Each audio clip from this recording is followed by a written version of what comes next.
Hello everyone and welcome back to Nate the Hoof Guy. On today's video, we're bringing 7450 back in the chute to see how that left front foot's doing.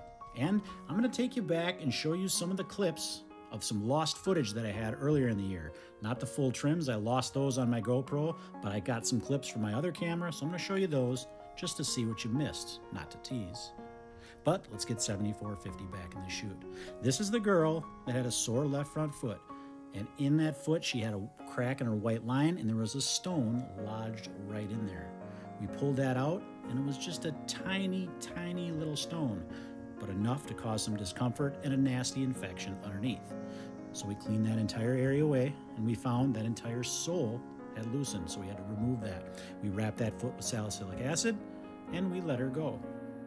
After 2 weeks had passed, this is what it looked like. All the horn around that lesion had firmed up, become hard again, but that lesion area was still open. And I knew that going in, that tissue there was damaged and was going to take some time to heal. Unfortunately, we've lost the block. So now we're going to go back, we're going to trim this foot up a little bit. Once again, we're not going to do too much on this trim, just kind of clean it up a little bit, reapply that block, and then we're going to fast forward ahead a little bit further and see how it healed.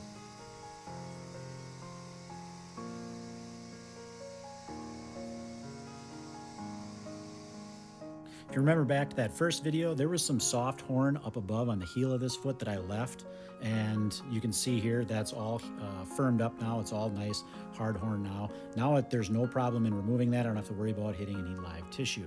The block did come off on this, so I'm going to reapply that block just to elevate that claw again, make sure that that lesion's not touching the ground. I don't want that toe to touch to abrade and keep that lesion open. And then I'm going to clean that area out really well, and I'm going to wrap it once again with salicylic acid just to kill any of that bacteria in there. I don't want dermatitis to invade that active lesion and to delay this healing any further.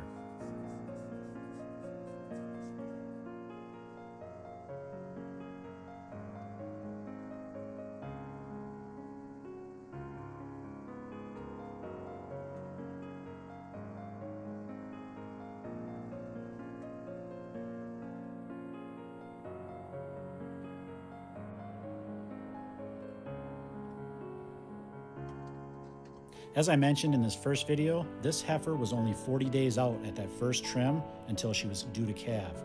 So we had a limited amount of time to try to fix her. And after this last trim, she ended up moving to a maternity area, and I didn't get to check on her. Kept checking with the herdsman to make sure she was doing better, but I don't like to mess with them when they're close to calving. I don't want to stress them out any more than we have to. So we didn't actually look at this foot again until 6 weeks later. Now this is 8 full weeks from that initial trim.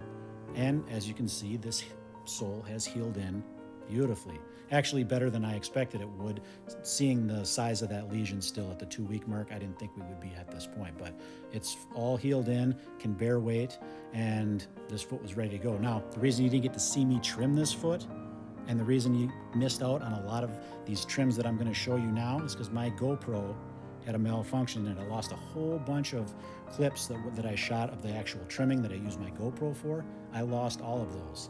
The trimming of this foot, the letting her go, all of that was lost. The finishing of this, cleaning up this white line that you're looking at now, also lost. But that's a perfect transition to show you some of the trims that you would have missed. I'd take some stills and some close-up shots with my other camera. I have those, so let's zoom ahead and take a look at some of the stuff that you guys missed. So earlier this fall, my uncle called me and he said, I've got some beef cows that need to get trimmed. Why don't you come up and trim them for me? So I hopped in the truck, traveled the 2.5 hours north from La Crosse to my home where I grew up near Cumberland, Wisconsin, and that's where we take it to my uncle's house right now. That's where we met Charlie. Now I gotta tell you, Charlie was not too happy to see us. Even though we weren't messing with him this day, we were taking a look at some of his cows, and he voiced his disapproval.